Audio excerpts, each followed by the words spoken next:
Hello guys, welcome to code back upper. तो guys, आज की वीडियो में हम लोग देखेंगे filing in C plus plus कि भाई फाइलिंग क्या होती है। वो सब के सब हम आज की इस वीडियो में देखने की कोशिश करेंगे। सही है। तो फाइलिंग का जो यूज केस होता है ना, सबसे पहले हम उसकी बात कर लेते हैं कि भाई फाइलिंग क्या कर नीड ही क्यों पड़ी हमें प्रोग्रामिंग के अंदर। सही है। तो आप लोग सपोज करो कि भाई मैं ना आपको कुछ डेटा दे देता हूँ, जैसे कि एक मैं आपको नाम देता हूँ। सही है। एक मैं आपको आईडी देता हूँ और एक मैं आपको कोई सब्जेक्ट दे देता हूँ किसी स्टूडेंट के। और ये जो तमाम चीज़ें हैं ना, मैं चाहता हूँ कि आप है ना यूज़र से इनपुट लो। सही है। तो भाई जब आप ये चीज़ें यूज़र से इनपुट ले लोगे ना, उसके बाद आपका प्रोग्राम बंद हो जाएगा। तो जैसे ही प्रोग्राम बंद हो जाएगा, वापसी जब आप प्रोग्राम को ओपन करोगे ना, तो आप मेरे को यही सेम के सेम चीज़ें दो। आज अगर मैंने आपको ये चीज़ें इनपुट दी है और मैं चाहता हूँ कि अब मैं ये चीज़ें आपसे मंडे को चेक करूँगा कि भाई चीज़ें आपने संभाल के रखी है नहीं रखी है। तो भाई आप ये चीज़ें कहाँ पे संभाल के रखोगे, क्योंकि जब आपने अपना प्रोग्राम रन किया और जब प्रोग्राम बंद हो गया, तो उसके बाद तो ये डेटा आपका नहीं रहा। तो आपका डेटा उसी वक्त ही डिलीट हो गया। तो इस डेटा को जो अगर मेरे को सेव करना है, सही है, इस डेटा को अगर मैं चाहता हूँ कि मैं सेव करूँ, तो मैं यूज़ करूँगा मेरा फाइल का, ताकि मैं अपने इस डेटा को यहाँ पे इजीली सेव कर सकूँ। तो इस वजह से हमें फाइलिंग की नीड पड़ी।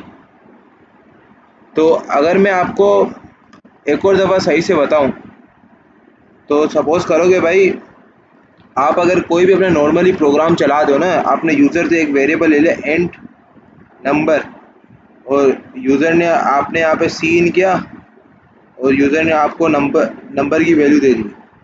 जैसे ही वैल्यू आई होगी, तो आपके पास एक एक मेमोरी ब्लॉक बना होगा इस नंबर के नाम का। इसके अंदर सपोज़ करो यूज़र ने मेरे को 10 दिया और ये 10 मेरा यहाँ पे स्टोर हो गया।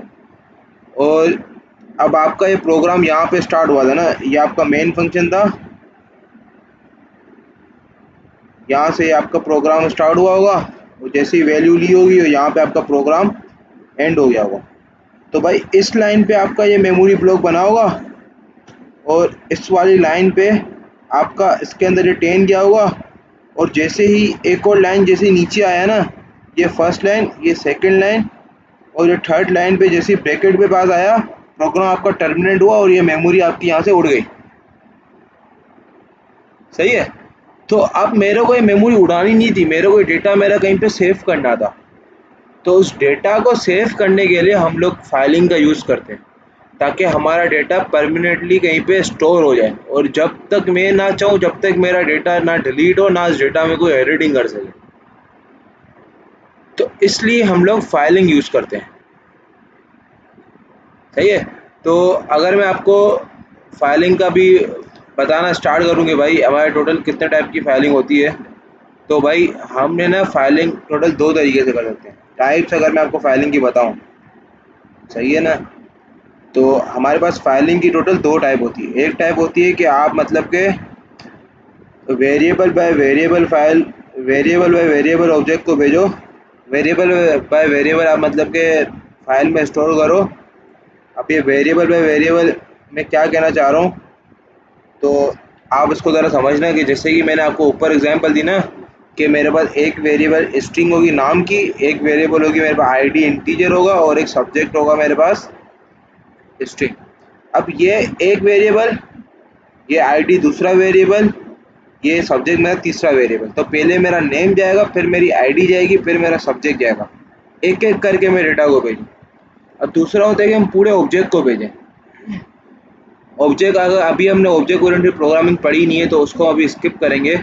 उसमें ये होगा कि आप मतलब कि सपोज करो कि आपकी कोई स्टूडेंट नाम की क्लास है और इस क्लास में ना ये तीन एट्रीब्यूट्स पड़े हुए हैं और इन तीनों को आप एक साथ फाइलिंग में भेज देते हो, यानी इन तीनों को एक डब्बा बनाया, तीनों को भेज दिया। तो दूसरी फाइलिंग ये होती है जिसमें हम पूरे के पूरे ऑब्जेक्ट को भेजते हैं। एक वेरिएबल बाय वेरिएबल, एक होता है आप पूरे ऑब्जेक्ट को फाइलिंग में भेज दो। तो अभी हम जो पढ़ेंगे ना, अभी हम पढ़ेंगे वेरिएबल बाय वेरिएबल फाइलिंग, और इसमें हम लोग देखेंगे हम किस तरीके से डॉट टीएक्सटी फाइल को फाइल में डॉट टीएक्सटी फाइल बना के उसमें ऑब्जेक्ट रखते हैं। क्योंकि अब मैं टीएक्सटी फाइल क्यों पढ़ा रहा हूँ, तो भाई देखो, जो टीएक्सटी फाइल है वो इजी टू रीड होती है और इसको मतलब कि हम इजीली अपनी फाइल के अंदर भी एडिट कर सकते हैं, हमें ज़रूरी नहीं है कोड की नीड पड़े चलाने की बार बार। तो इसलिए हम txt फाइल को देखेंगे। और बाइनरी फाइल आप इससे बना सकते हो, ज़्यादा कुछ भी नहीं है, बट फाइल का नाम .txt से .bin करना पड़ेगा या .dat करना पड़ेगा, बस ये इतना सा फ़र्क होता है। तो अभी ज़रा मैं आपको इसकी इम्प्लीमेंटेशन दिखाऊँ उससे पहले अगर हम फाइलिंग का छोटा सा सिंटेक्स देख लेते हैं कि भाई फाइलिंग का सिंटेक्स क्या होता है।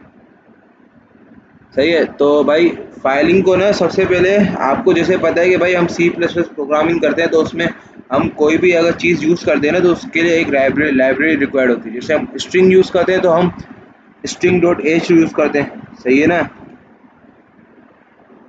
string.h की लाइब्रेरी इंक्लूड करते हैं। अगर मेरे को कोई मैथ का फंक्शन यूज़ करना है स्क्वायर रूट वाला, तो फिर मैं math.h की लाइब्रेरी यूज़ करूँगा। इसी तरीके से अगर मैं cin और cout जो हम लिखते हैं उसके लिए हम एक लाइब्रेरी यूज़ करते हैं, iostream यूज़ करते हैं, सही है ना।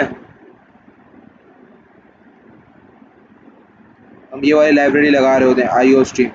और इसी तरीके से अगर मेरे को फाइलिंग यूज़ करनी है ना, मैं चाहता हूँ कि मैं फ़ाइल के सारे जो एट्रीब्यूट्स हैं इनको एक्सेस कर पाऊँ, मैं फ़ाइल की हर फंक्शनलिटी को अपने इस प्रोग्राम में ला सकूँ, तो मैं फाइलिंग की एक लाइब्रेरी होती है fstream, सही है ना।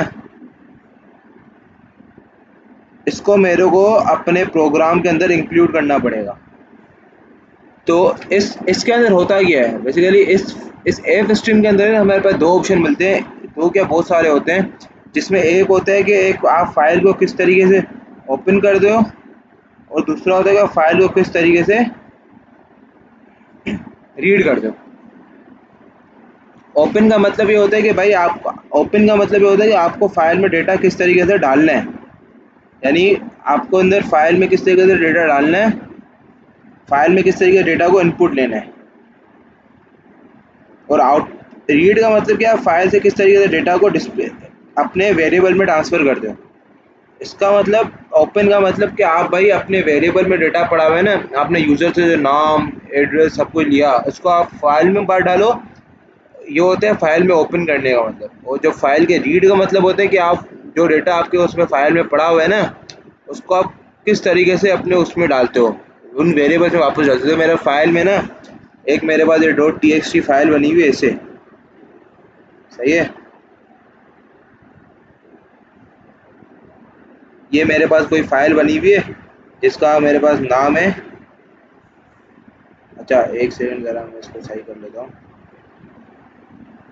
तो सपोज़ करो भाई मेरे पास है ना एक ये फाइल बनी हुई है, इसका नाम है data.txt, सही है, data.txt।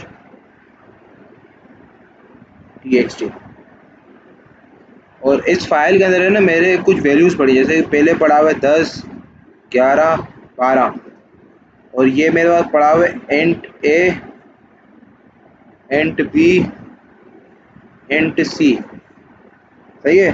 तो जो ओपन मोड होगा ना, ओपन मोड का मतलब ये होता है कि आप है ना, आपका ए के अंदर 10 पड़ा हुआ है, बी के अंदर 11 पड़ा है, सी के अंदर 12 पड़ा है, इन सबको आपको मतलब कि फाइल में स्टोर करना है। यानी ए की वैल्यू 10 है ना वो आपकी फाइल में चले जाए, सही है ना। बी की वैल्यू जो है ना,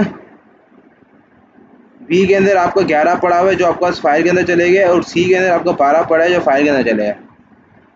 और रीड का मतलब क्या होता है कि भाई आपका जो फाइल के अंदर 10 पड़ा हुआ है ना वापस से इस वेरिएबल के अंदर ए के अंदर आ जाए, और फाइल के अंदर आपका 11 पड़ा है वापस से इसके अंदर आ जाए, और इसके अंदर 12 पड़ा है वापस से आपका सी के अंदर आ जाए। ये होता है रीड का मतलब। अब हम फाइल से डेटा को रीड कैसे करते हैं और फाइल में डेटा को राइट कैसे करते हैं, सही है ना। राइट का मतलब वही मेरा ओपन करना, फाइल को ओपन करना, उसमें डेटा को राइट करना। तो सबसे पहले हम देखेंगे हम फाइल में डेटा को राइट कैसे करते हैं।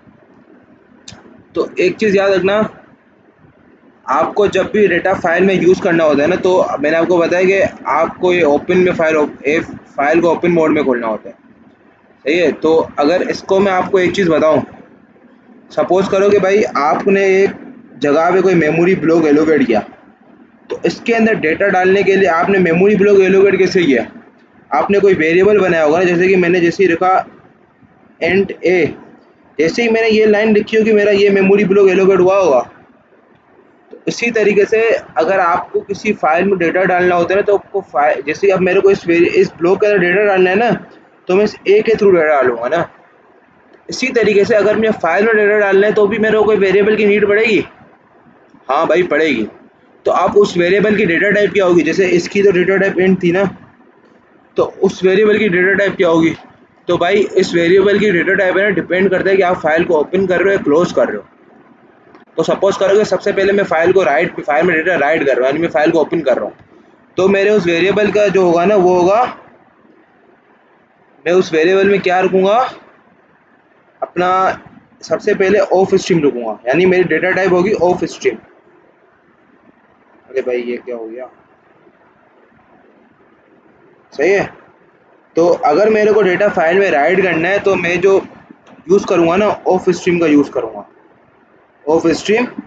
और यहाँ पे मैं कोई भी वेरिएबल का नाम दे दूंगा अपना, जैसे इंट ए, तो ऑफ स्ट्रीम ए क्या कर रहा होगा, मेरा फाइल में डेटा डाल रहा होगा, और वो एक ही वेरिएबल होगा जो पूरे के पूरे डेटा को मेरा फाइल में डालेगा, यानी पूरे का ए बी सी है ना, इन तीनों को मेरा सिर्फ ये एक ही डेटा होगा जिसका नाम मैं कुछ भी दूंगा, और वो ऑफ स्ट्रीम के थ्रू मेरा डेटा फाइल में जाएगा। और इसी तरीके से अगर मेरे को डेटा फाइल से रीड करना, तो मैं सिर्फ कुछ नहीं करूँगा, आई एफ स्ट्रीम लिख लूँगा, एफ स्ट्रीम। और ये क्या करेगा, मेरे जो ये वैल्यू पड़ी हुई है ना 10 11 12, इनको वापस से ए बी सी में डाल देगा। ये होता है ऑफ स्ट्रीम और इफ स्ट्रीम का काम। अच्छा अब है ना, अगर मैं आपको सिर्फ राइट मोड की बात करूँ, फाइल में जो राइट करते हैं हमारे पास, उसमें टोटल दो मोड होते हैं। एक होता है कि आप फाइल को डायरेक्ट, एक होता है कि आप फाइल को ना नॉर्मल राइट करो, और एक होता है आप फाइल को अपेंड मोड में करो।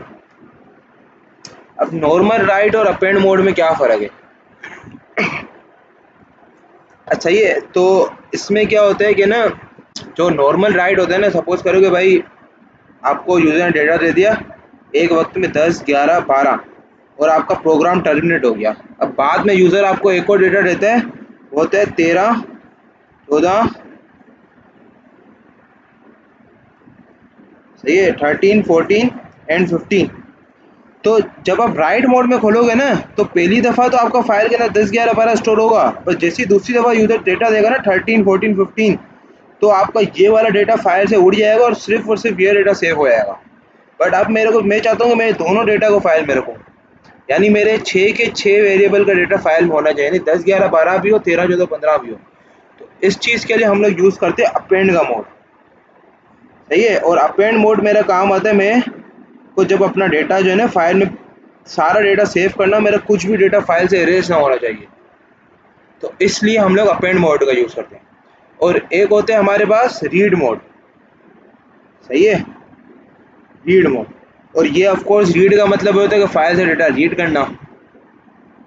तो अब हम देखेंगे सबसे पहले हमें ना फाइल में डेटा राइट कैसे कर सकते हैं, सही। अब वो राइट आप चाहे अपेंड मोड से करो या डायरेक्ट उससे करो, उसमें कोई फ़र्क नहीं पड़ता, उसमें बस छोटा सिंटेक्स का फ़र्क आता है। तो सबसे पहले अगर मैं आपको फाइल में डेटा राइट करना सिखाऊं, तो सबसे पहले हमें ना एक फ़ाइल पॉइंटर बनाना होता है। तो भाई अब मैं फ़ाइल पॉइंटर कैसे बनाऊंगा अपना,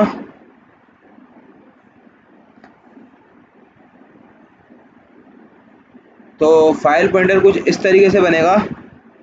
सबसे पहले आप देखो मेरे को डेटा पड़ा हुआ है, ये पड़ा हुआ है int A is equal to 10। अब ये जो 10 है ना, मेरे को फाइल में डालना है, तो उस 10 को मैं फाइल में डालूंगा कैसे, सॉरी। तो मैं सबसे पहले क्या करूँगा कि ना, मैं एक फाइल का पॉइंटर बनाऊँ, जैसे कि मेरे को फाइल ओपन करनी है राइट मोड में खोलनी है, तो मैं रखूँगा ऑफ स्ट्रीम, ये ज़रा एफ है,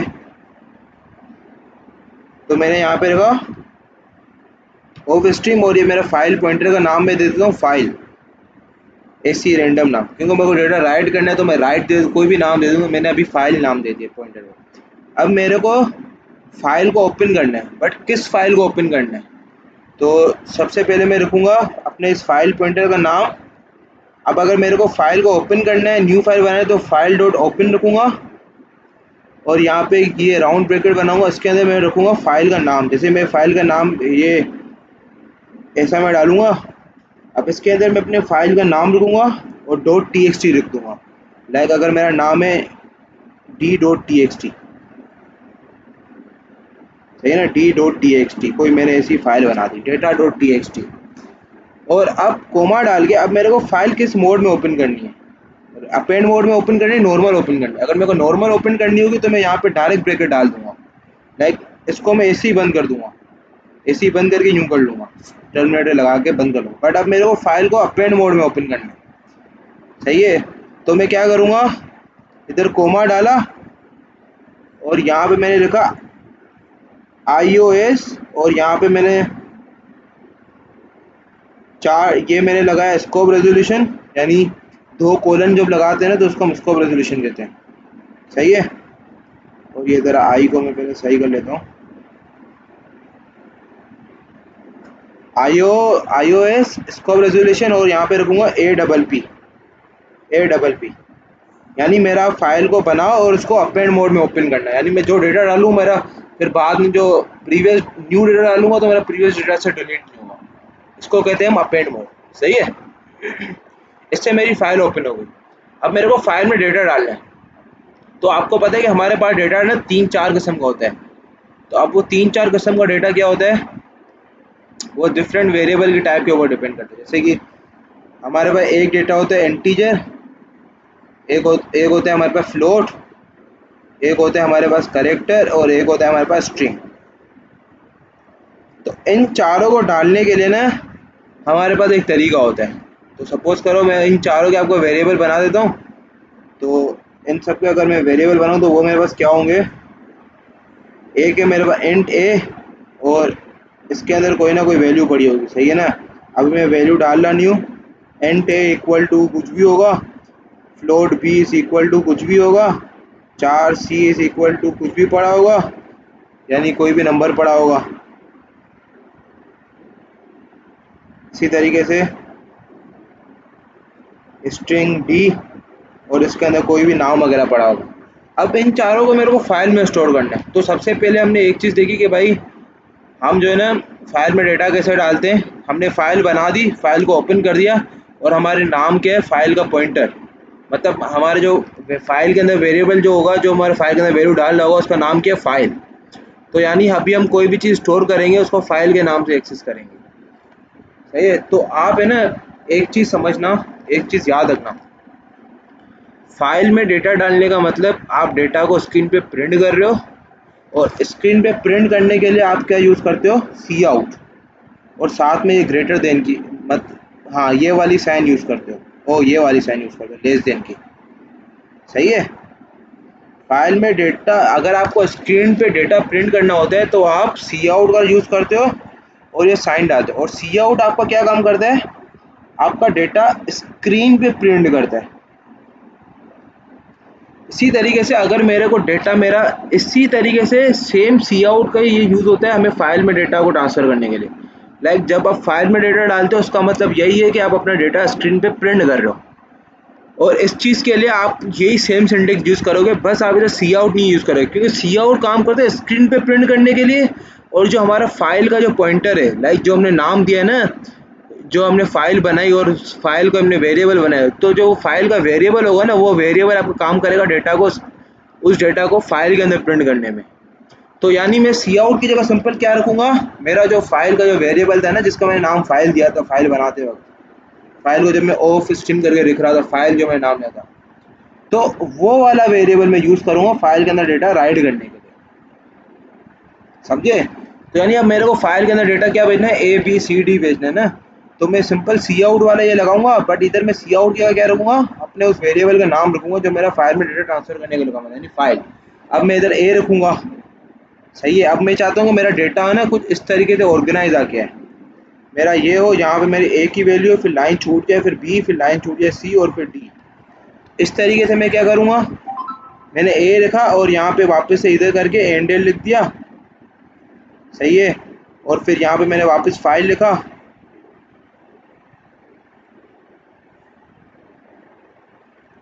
सही है। यहाँ पे मैंने वापस इधर, यहाँ पे मैंने इधर वापस फाइल लिखा, और यहाँ पे मैंने बी लिखा और वापस से एंडल लगा दिया, और फिर यहाँ पे मैंने वापस फाइल लिखा सी और ये हैंडल लगा दिया, ताकि मेरा हर दफ़ा डेटा यहाँ पे ए आ गया, यहाँ पे बी, यहाँ पे सी, यहाँ पे डी। और फिर वापस फाइल लिखा और यहाँ पे मैंने डी लिख दिया, और फिर इधर मैंने वापस यहाँ पे हैंडल लगा दिया। इस तरीके से मेरी ए बी सी डी की वैल्यू फाइल में स्टोर हो गई। सही है। तो इस चीज़ को ज़रा मैं आपको अगर कोड करके दिखा दूँ, तो मैं इसका कोड कैसे करूँगा, यानी फाइल में डेटा स्टोर कैसे करूँगा। तो भाई मैंने अपना ये डेव सी प्लस प्लस खोल दिया है। सबसे पहले मेरे को इंक्लूड करना होगी फाइल की लाइब्रेरी, तो हैशटैग इंक्लूड, और फाइल की मेरी लाइब्रेरी क्या थी, एफ स्ट्रिंग। अब भाई मेरा यहाँ पे डेटा है and a is equal to 10, सही है ना। Float B is equal to 1.1, 4 c is equal to a, और यहाँ पे स्ट्रिंग, यहाँ पे नेम में लिख लेता हूँ is equal to code by Gabbar. अब ये 4 डेटा है, मेरे को 4 फाइल में डालने। तो सबसे पहले मैं फाइल को ओपन करूँगा, मैं क्या रखूँगा, फाइल का पॉइंटर बनाऊँगा और इधर रखूँगा ऑफ स्ट्रीम, और यहाँ पे फाइल पॉइंटर का नाम मैं भी दे देता हूँ फाइल। सही। अच्छा, मैं इसको, मेरे को फाइल में डेटा राइट करना है, तो मैं फाइल की जगह नाम राइट रख लेता हूँ ताकि आपको समझने में ईजी हो जाए। सही है। और ये मैंने यहाँ पे राइट रखा। अब यहाँ पे मैं रखूँगा राइट डॉट ओपन। अब मेरे को फाइल को ओपन करना है ना, और जैसे ओपन रखा मैंने ये ब्रैकेट डाला, इसके अंदर मैं फाइल का वेरिएबल उसका नाम लिखता हूँ, वैल्यू का नाम, और मतलब फाइल के नाम क्या देना चाहता हूँ मैं, डेटा डॉट टी, और कोमा डाला। फाइल को मेरे को ओपन किस में करना है, अपेंड मोड में, तो iOS, और यहाँ पे मैं रख लूँगा APP। अब मेरे को इसके अंदर डेटा डालना है ना, तो मैं रखूँगा यहाँ पे राइट। सही है। अच्छा, 2 तरीके होते हैं डेटा डालने के, याद रखना। पहला मैं सिंपल ये ए लिखूँ, यहाँ पे लगाऊँ एंडल, सही है, और इधर रखूँ बी, और यहाँ पे रखूँ एंडल, इधर रखूँ सी, और फिर रखूँ एंडल, और यहाँ पे रखूँ अपने स्ट्रिंग का नाम यानी नेम, और फिर एंडल। एक तरीका ये हो गया, और एक तरीका मैंने आपको अभी यहाँ पे बता दिया कि आप इन सबको अलग अलग तरीके से, कोई इस तरीके से लिख सकते हो। सही है। तो इस तरीके से मेरा डेटा फाइल में चले जाएगा। और अब मैं सबसे पहले इधर एक नीचे लाइन लिखूँ जिससे मेरे को पता चले कि भाई मेरा कोड सही रन कर रहा है। तो मैं यहाँ पे रखूँगा सी आउट, और यहाँ पे रखूँगा डेटा सेव। सही है। अब मैं इस कोड को यहाँ से रन करता हूँ। तो भाई अच्छा, हैशटैग इंक्लूड की स्पेलिंग मैंने गलत दी थी। अब अगर मैं इसको चलाऊँ, तो भाई मेरा डेटा सेव हो गया फाइल के अंदर। अच्छा, अब मेरी ये फाइल कहाँ बनी होगी, तो भाई सबसे पहले मैं अपने डेस्कटॉप पे आ जाता हूँ। तो मैंने एक फ़ोल्डर बनाया था, और इसके अंदर मैंने, देखो ये मेरी जो सी प्लस प्लस का कोड है उसका ये फाइल पड़ी, और ये ऊपर देखो मेरी डेटा की फाइल। इसको मैं डिलीट करता हूँ यहाँ पे। अब देखो इधर कोई भी फाइल नहीं बनी है ना। मैं जैसे ही यहाँ पे इसको ज़रा स्क्रीन को हाफ करता हूँ,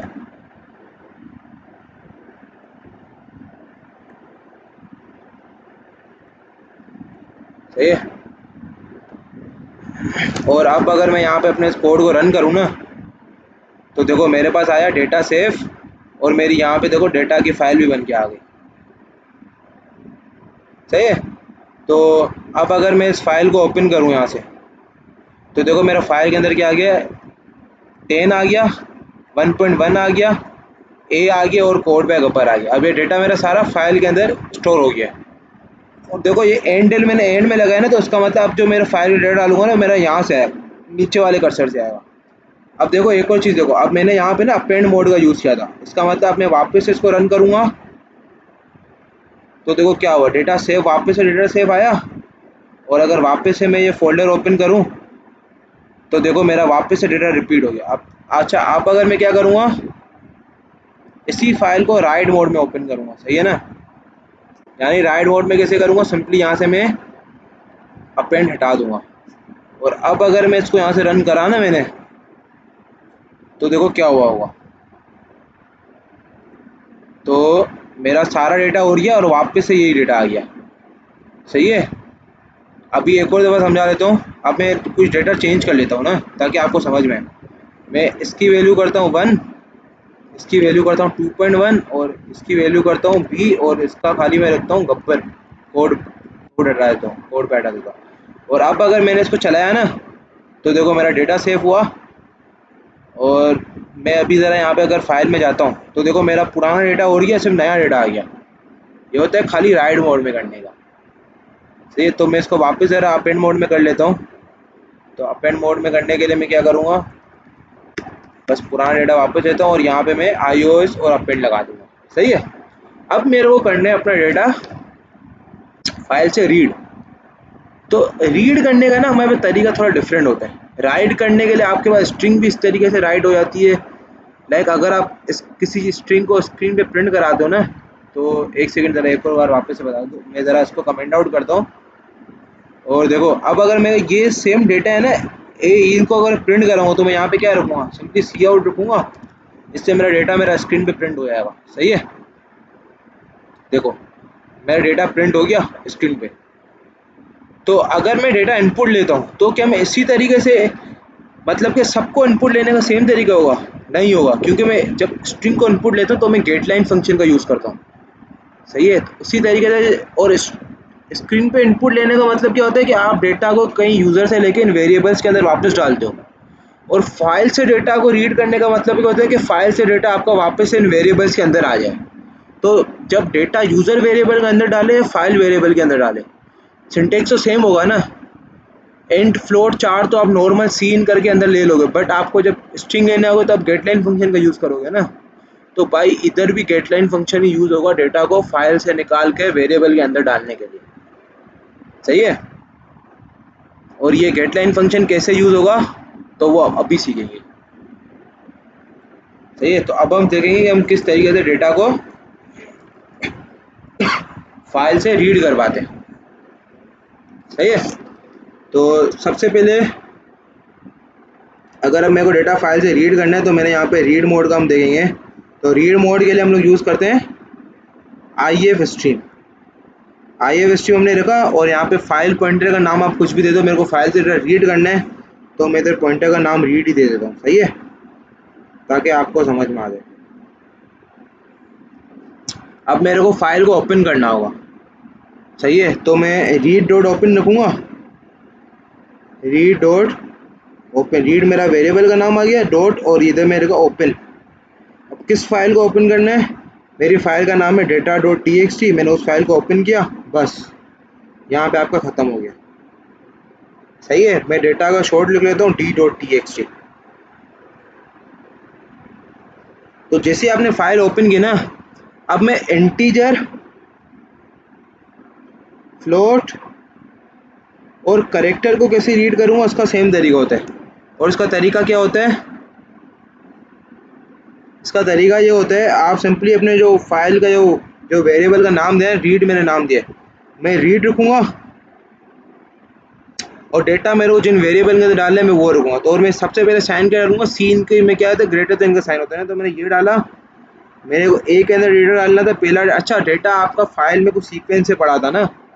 अगर मैं आपको फाइल दिखाऊँ तो फाइल के अंदर सबसे पहले आपका इंट पड़ा था, इसके बाद आपका फ्लोट पड़ा था, फिर करेक्टर पड़ा था, फिर गब्बर पड़ा था। तो आपको इसी सीक्वेंस से डेटा फाइल से निकालना होगा। सही है, और सीक्वेंस आपको याद होनी चाहिए। तो भाई मेरी सीक्वेंस मेरे को याद है, पहला मेरा इंट था और इंटीजर का नाम मेरा ए था। इसके बाद मेरा फ्लोट था, फ्लोट का नाम मेरा बी था। उसके बाद मेरा करेक्टर था और करेक्टर का नाम मेरा सी था। तो मेरा ये डेटा निकल गया। सही है, अब मेरे को बाकी क्या निकालना है, स्ट्रिंग निकालना है। तो स्ट्रिंग को निकालने के लिए मैं ये गेट लाइन फंक्शन यूज़ करूँगा। तो भाई अगर मैं स्ट्रिंग को इनपुट लेता हूँ तो कैसे लिखता था मैं, गेट लाइन, और यहाँ पे लिखता था सी इन कोमा वेरिएबल का नाम। अब इधर जो मेरे को सीन क्यों लिखा था, क्योंकि मेरे को यूज़र डेटा डालता था, बट अब मेरे को फाइल डेटा देना है तो मैं फाइल के वेरिएबल का नाम लिखूँगा। और मेरे फाइल का वेरिएबल क्या था, रीड था। तो मैं लिखूँगा रीड कोमा वेरिएबल का नाम, जिस वेरिएबल में वो डेटा डालना है। और ये इधर सेम ही मेरा गेट लाइन उतर जाएगा नीचे। सही है, तो अब ज़रा मैं आपको उसका कोड करके दिखाऊँ। सही है, तो इसका कोड कैसे करूँगा, मैं सबसे पहले इसको यहाँ डिलीट कर देता हूँ। अब देखो सबसे पहले इसको ज़रा एडिट कर देना। मैंने यहाँ पे रखा IF स्ट्रीम और डेटा मेरे को फाइल से रीड करना है, तो मैं वेरिएबल का नाम रीड दे देता हूँ अपनी मर्जी से। और यहाँ पे भी मैं लिखता हूँ रीड और डेट फाइल का नाम लिख दिया, और इस चीज़ को मैंने यहाँ से हटा दिया। अब मेरे को डेटा फाइल के अंदर डालना था ना, तो मैं सिंपली क्या करूँगा, इस चीज़ को भी यहाँ से हटाऊँगा और यहाँ पे मैंने रीड रखा ए, रीड मेरा ए करो, फिर मेरा बी में रीड करो, फिर मेरा करेक्टर रीड करो 4 और सी वेरिएबल के अंदर, और फिर बाद में मेरा स्ट्रिंग है। तो मैं इसके लिए क्या करूँगा, गेट लाइन, और यहाँ पे मैं रखूँगा रीड कोमा, और स्ट्रिंग का वेरिएबल क्या था, नेम, मैंने नेम लिख दिया। और जब मेरा डेटा के वेरिएबल के अंदर आ जाएगा, रीड हो गए, तो मैं इनको प्रिंट कर दूंगा simply C out A handle B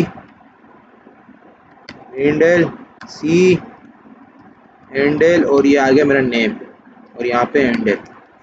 सही है।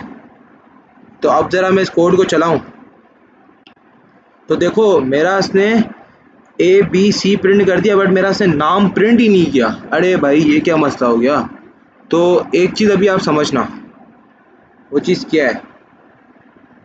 तो सपोज करो मैं ना इस चीज़ को यहाँ से ऐसे कर लेता हूँ, सही ना, कमेंट आउट करता हूँ। तो मैंने एक वेरिएबल बनाया इंट ए, सही है, और एक मैंने बनाई स्ट्रिंग नेम, सही है। अब मैं यूज़र से सी आउट करके मैं उससे ले लेता हूँ एंटर ए, और सी इन करके इसके अंदर मैंने यहाँ पे ए की वैल्यू ले ली। इसके बाद में सी आउट करके मैंने यूज़र से ले लिया एंटर नेम, यहाँ पे मैं एंटर नेम लिख लिया, और जब यूज़र मेरे को नेम लेगा वो मैं गेट लाइन करके सी इन कोमा नेम के अंदर वैल्यू ले लूँगा। तो देखो अब देखो क्या होगा ना, जब मैंने इस कोड को रन किया ना, इस कोड को जब मैंने रन किया, तो देखो क्या एरर आएगा। मैंने ए डाला 1, तो उसने देखो मेरा नाम लिया ही नहीं इनपुट। क्यों नहीं लिया? तो भाई देखो ये मसला होता है जब आप इंटीजर के बाद कोई इंटीजर फ्लोट या करेक्टर के बाद आप जब कोई स्ट्रिंग लेते हो ना, तो आपको इनपुट नहीं ले पाते। और इस चीज़ को सोल्व करने के लिए ना मैं यहाँ पे रखूँगा सी इन डॉट इग्नोर। अब जैसे ही मैंने ये लाइन लिखी और फिर जब मैंने कोड को चलाया, तो मैं यहाँ पे ए लिखा, तो उसके बाद देखो ये मेरे से नाम भी लेना चल शुरू हो गया। और मैंने आपको बताया कि सीन का मतलब कि आप डेटा यूज़र से लेते हो। इसी तरीके से आप डेटा फाइल से लोगे, तो आप उस फाइल के वेरिएबल का नाम यूज़ करोगे रीड। तो यानी जब मेरे को स्ट्रिंग फाइल से लेनी है, तो मैं यहाँ पे क्या रखूँगा, रीड डॉट इग्नोर रखूँगा, जिसका मतलब कि भाई आप जो मेरा बीच में गार्बेज वैल्यू आ रही है ना, इसको इग्नोर करके आप मेरा फाइल के अंदर से स्ट्रिंग का डेटा दिलवा दो मेरे को। सही है।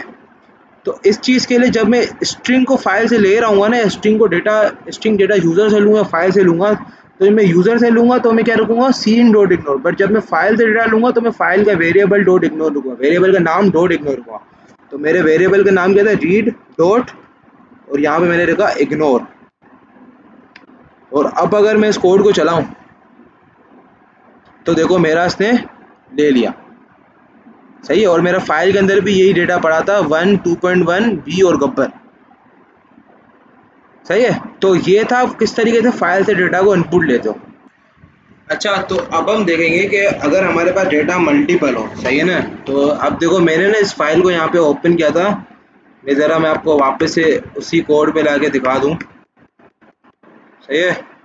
तो अब देखो हमारे पास पहले वाला डेटा क्या था, जब मैंने फाइल को यहाँ से राइट मोड में खोला था। सही है। और जब मैंने इस फाइल को यहाँ से राइट मोड में खोला था ना डेटा को, तो हम लोग यहाँ पे क्या कर रहे थे, हम मतलब कि अपेंड मोड में जैसे ही मैंने डेटा खोला था ना यहाँ पे, और जब डेटा मैं फाइल के अंदर स्टोर कर रहा था, तो अब मैं मल्टीपल डेटा फाइल में डालूँ, तो फिर मैं उसको कैसे रीड करूँगा, क्योंकि मैंने ये सिंटेक्स सीखा ना। आप अच्छा एक चीज़ और देख, सही है ना, तो मैं आपको समझाने में ज़रा इसको ईजी करता हूँ। देखो मेरा यहाँ पे 10 लिखा था, मैं अगर आपको फाइल दिखाऊँ ना यहाँ से, तो ये रहा मेरा फाइल। अब इसके अंदर देखो मेरा डेटा क्या पड़ा हुआ है, ये खाली 3-4 लाइनें पड़ी हैं। तो इन 4 लाइनों को तो मैं इजीली डेटा को इस तरीके से रीड कर सकता हूँ, बट मेरे को क्या पता कि मेरी फाइल में कितनी लाइनें पड़ी हैं। क्या पता मेरी फाइल में 10 लाइनें पड़ी हो, क्या पता मेरी लाइन में 15 लाइनें पड़ी हो, क्या पता मेरी लाइन कोड में 20 लाइनें पड़ी हो। सही है। और हालांकि मेरे वेरिएबल सिर्फ 4 है, तो क्या पता मेरा डेटा कितना हो। तो इन सब डेटा को मैं फाइल में कैसे रीड करूँगा। तो इन सब को मेरे को रीड करने के लिए हम लोग है ना लूप्स का यूज़ करते हैं, ताकि मैं डेटा जितना ज़्यादा होगा उतना इजीली मैं फाइल से रीड करता हूँ। सही है। अगर मैं आपको बताऊँ, मैं इस कोड को वापस से रन करूँ, अब देखो मेरे को यूज़र ने कोई और डेटा दिया है। सही है ना। अब इस डेटा को जब मैं फाइल में रीड करूँगा ना, तो मैं मतलब फाइल में अगर मैं इस डेटा को राइट कर रहा हूँ,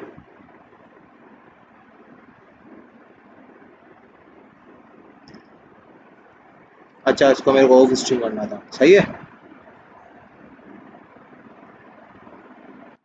तो देखो जब मैंने इस डेटा को फाइल में सेव किया ना, तो ये भी डेटा मेरा फाइल में चले गया।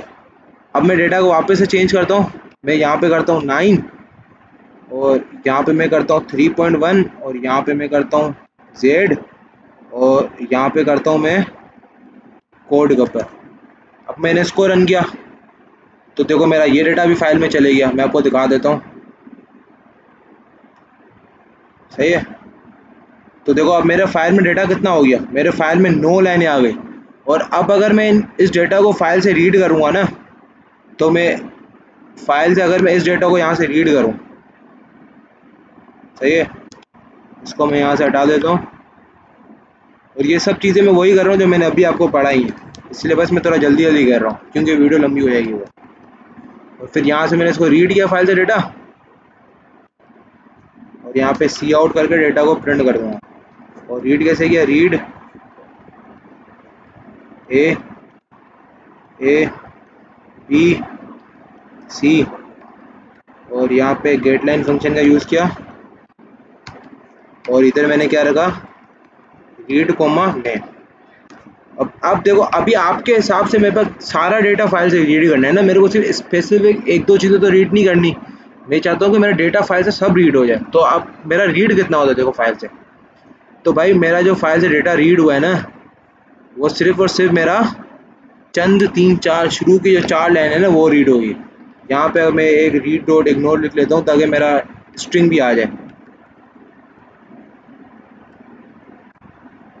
सही है। तो देखो मेरे को डेटा फाइल से सब रीड करना था, बट मेरा सिर्फ शुरू की 4 लाइनें रीड हुई। तो भाई अब मेरे को डेटा तब कब तक रीड करना है, जब तक मेरी फाइल एंड नहीं हो जाती तब तक मेरा डेटा रीड हो, बट ये ऐसा कर ही नहीं रहा है। तो इस चीज़ को सॉल्व करने के लिए हम लोग बस ऊपर एक वाइल लूप लगा देंगे, और ये मैंने वाइल लूप लगाया और यहाँ पे मैंने लिखा नोट EOF। सही है। बस ये एक कमांड आपको करनी थी वाइल लूप के अंदर, इसको करना है। नोट EOF का मतलब होता है एंड ऑफ फाइल, यानी मेरा डेटा मेरी जो है ना जब तक रीड होता रहे जब तक मेरा एंड ऑफ फाइल नहीं आया था। सही है। और यहाँ से मैं इसको अंदर कर देता हूँ ताकि जैसी 4 लाइनें रीड हो वो मेरी प्रिंट हो जाए। तो अब अगर मैं इस कोड को यहाँ से चलाऊंगा ना, तो देखो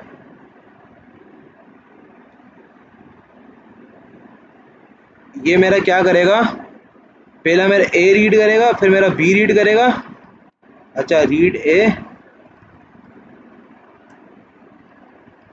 रीड बी, सही है, रीड सी।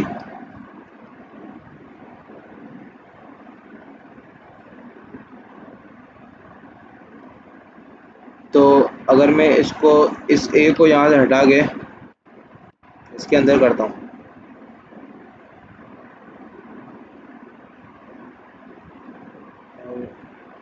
यहाँ से ये चीज़ हटा देता हूँ, तो देखो अब इसने क्या किया, ये चीज़ ज़रा समझना। क्योंकि ये जो नोट EOF है ना, इसका मतलब क्या होता है, पहले मैंने ना कुछ इस तरीके से किया था, यहाँ पे लिखा था नोट EOF, यानी मेरा डेटा जब तक रीड करे जब तक मेरी फाइल एंड नहीं हो जाती, और मेरी फाइल स्टार्टिंग से लेके एंड तक मेरा पूरा डेटा रीड करेगा। और ये चीज़ है ना आपकी चलती है, आप VS कोड में चलाओगे ना आपका ये नोट EOF भी चलेगा, या शायद इसको एक बार कैपिटल भी करके देख लेता हूँ, क्या पता इसमें चल जाए। सही है। अच्छा ये डेव में नहीं चल रहा है बट चल जाता है, बहुत से कंपाइलर में एरर दिखाता है। तो इस चीज़ को ना, और इस चीज़ में मसला होता है, इस चीज़ में क्या मसला हो कि आपका सपोज करो कि ये आपने जो जैसे लूप चलाया ना, यहाँ पे मैंने लिखा था ना वाइल के अंदर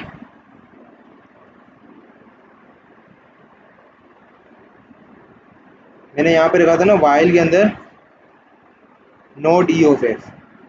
तो ये आपका क्या करता है, आपका ना एक दफ़ा एक्स्ट्रा डेटा प्रिंट करेगा। यानी आपके सपोज करो आपके कोड में ना टोटल 12 लाइन है, तो वो आपकी 16 लाइनें चलेगा, यानी 4 लाइनें और एक्स्ट्रा चलेगा। और उन 4 लाइनों एक्स्ट्रा में ना आपकी ये 12 लाइनें बिल्कुल सही प्रिंट करेगा। बाकी एंड की 4 लाइनें और प्रिंट करेगा ना, ये आपके होगी गार्बेज वैल्यू। सही है। तो इस चीज़ को सोल्व करने के लिए ये अगर आता ना, अगर ये लाइन इसमें चल जाती है अभी मेरे गेम में, तो आपको मैं दिखा रहा था कि भाई इसमें गार्बेज वैल्यू आती है। इस चीज़ को सोल्व करने के लिए आप हमेशा डेटा स्टार्ट कहाँ से करो, यानी वाइल लूप में आपने मैंने कंडीशन लगाई थी ना, पहले रीड कर लो आप ए। और रीड ए का मतलब कि जब तक इसको ए मिलता रहेगा ना, तब तक ये डेटा नीचे का रीड करता रहेगा। सही है ना। और जैसे ही इसको ए मिलना बंद हो जाएगा, ये मेरा डेटा रीड ही नहीं करेगा फाइल से। सही है। तो इसको ना ए मिला, अगर इसको ए नहीं मिला ना, तो ये फाइल से मेरा डेटा रीड करना स्टॉप हो जाएगा। रीड सी, और यहाँ पे रीड डॉट इग्नोर। और सही है। तो मैं ये आपको प्रेफर करूँगा कि आप है ना नोट ई एफ की जगह आप यूज़ करो ये वाला सिंटेक्स। सही है ना। तो इससे मतलब आपकी फाइल में 50 लाइनें हो, 100 लाइनें हो, एक लाइन हो, आपको फ़र्क नहीं पड़ता है। आपको डेटा बस जो फाइल के अंदर होगा वही आपको मिलेगा। बट एक चीज़ याद रखना, आप है ना इसके अंदर नोट ई एफ नहीं लिखना, क्योंकि नोट ई एफ का लिखने का मतलब होता है कि ना आपकी एक और दफ़ा लूप एक्स्ट्रा, यानी सपोज करो अब मेरे 4 वेरिएबल है ना, तो मेरे एंड के जो 4 वैल्यू और प्रिंट होगी वो गार्बेज प्रिंट होगी। सही है। क्योंकि उसको एंड में एक अलग से लाइन मिल गई। भाई देखो फाइल का जो कर्सर होता है ना, देखो फाइल का कर्सर है ना हर दफ़ा नीचे होगा। और ये जैसी इसका मतलब कि एंड ऑफ फाइल आपकी कहाँ हो रही है, इस नीचे वाली लाइन के बाद हो रही है। तो यानी नीचे वाली लाइन इसको एक एक्स्ट्रा लाइन भी मिली ना, तो उसके बाद वो जितने वेरिएबल होंगे ना वो उतनी लाइन और भी प्रिंट करेगा, और ये गार्बेज वैल्यू प्रिंट करेगा। लेकिन जब मैं रखूंगा ना ए, यानी इसको ए मिला ही नहीं, ए की वैल्यू इसको यहाँ पे कुछ नहीं मिली, तो क्या वो रीड कर पाएगा? नहीं कर पाएगा। प्रोग्राम एग्जिट हो जाएगा, वो फाइल बंद कर देगा आपकी। सही है। इस वजह से मैं यहाँ पे एंड ऑफ फाइल ज़रूर लिखूंगा। और एक और चीज़ याद रखना कि जब मैं फाइल को रीड करूँ या राइट करूँ ना, मेरे को हमेशा फाइल को बंद करना हो, जो मैंने आपको अभी तक नहीं बताया। तो फाइल को बंद कैसे करूँगा, जब मैंने फाइल में डेटा राइट कर दिया ना, तो उसके बाद मैं रुकूंगा राइट, अपने वेरिएबल का नाम डॉट राइट डॉट क्लोज लिख लूँगा। सही है। अच्छा आप देखो, मेरा तो राइट नहीं था, मेरा रीड था ना, तो मैं रुकूंगा रीड डॉट क्लोज। और देखो मेरा डेटा भी प्रिंट हो गया और मेरी फाइल खुलने के बाद बंद भी हो गई, यानी मेरा बैकएंड पे कोड रन नहीं हो रही होगी, मेरी फाइल रन नहीं हो रही होगी, वो बंद हो गई होगी। तो इस तरीके से देखो मेरे पास सारा का सारा डेटा इधर प्रिंट हो गया।